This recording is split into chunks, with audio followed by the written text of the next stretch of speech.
একটা সাধারণ কাচের টুকরো, অথচ কি দারুণ ক্ষমতা। চলুন দেখি এটা কিভাবে কাজ করে। বাইনোকুলারে যে ছবিটা ঢোকে সেটা কিন্তু আসলে উল্টো। তাহলে আমরা সোজা দেখি কিভাবে? এর পেছনে কোনো জটিল লেন্স নেই, আছে সহজ একটা জিনিস, প্রিজম। প্রিজমের মূল কাজ হল আলোকে বাঁকিয়ে দেওয়া। এই ঘটনাটাকেই বলে প্রতিসরণ।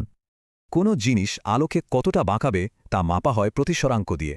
এটা খুব জরুরি একটা ব্যাপার। দেখুন, আলো প্রিজমে ঢোকার সময় একবার বাঁকে আর বেরোনোর সময় আরেকবার। এই দুইবারের বাঁকটাই আসল। আচ্ছা, তাহলে প্রিজম থেকে রামধনু বের হয় কেন? এটা তো এর সবচেয়ে পরিচিত জাদু।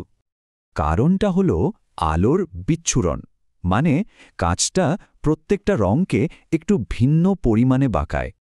যেমন ধরুন, বেগুনি আলো সবচেয়ে বেশি বাঁকে আর লাল আলো সবচেয়ে কম, আর তাতেই রঙগুলো আলাদা হয়ে যায়। সব কাজ কিন্তু একরকম নয়, কোনোটা রং কম ছড়ায়, কোনোটা বেশি, যেমন ক্রাউন আর ফ্লেন্ট গ্লাস। কিন্তু প্রিজমের কাজ শুধু রামধনু বানানোতেই শেষ নয়, এর আরও অনেক ক্ষমতা আছে। একটা নির্দিষ্ট কোণে আলো ফেললে প্রিজম একদম আয়নার মতো কাজ করে। একেই বলে অভ্যন্তরীণ পূর্ণ প্রতিফলন। কিছু প্রিজম তো আবার আলোর তরঙ্গকেও ফিল্টার করতে পারে, মানে এক ধরনের আলোকে আটকে দিয়ে অন্যটাকে যেতে দেয়। এর একটা ক্লাসিক উদাহরণ হল নিকল প্রিজম। দেখুন এটা কিভাবে দুটো ক্রিস্টাল জুড়ে বানানো হয়। এটা আলোকে দুটো ভাগে ভাগ করে, তারপর একটা ভাগকে আটকে দেয় আর অন্যটা বেরিয়ে আসে একদম বিশুদ্ধ পোলারাইজড আলো হিসেবে।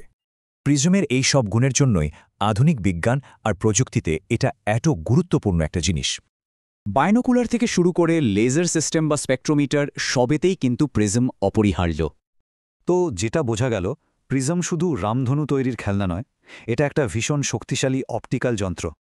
আলোকে নিয়ন্ত্রণ করার এই ক্ষমতা দিয়ে ভবিষ্যতে আর কি কি নতুন দরজা খুলে যেতে পারে ভেবে দেখুন তো।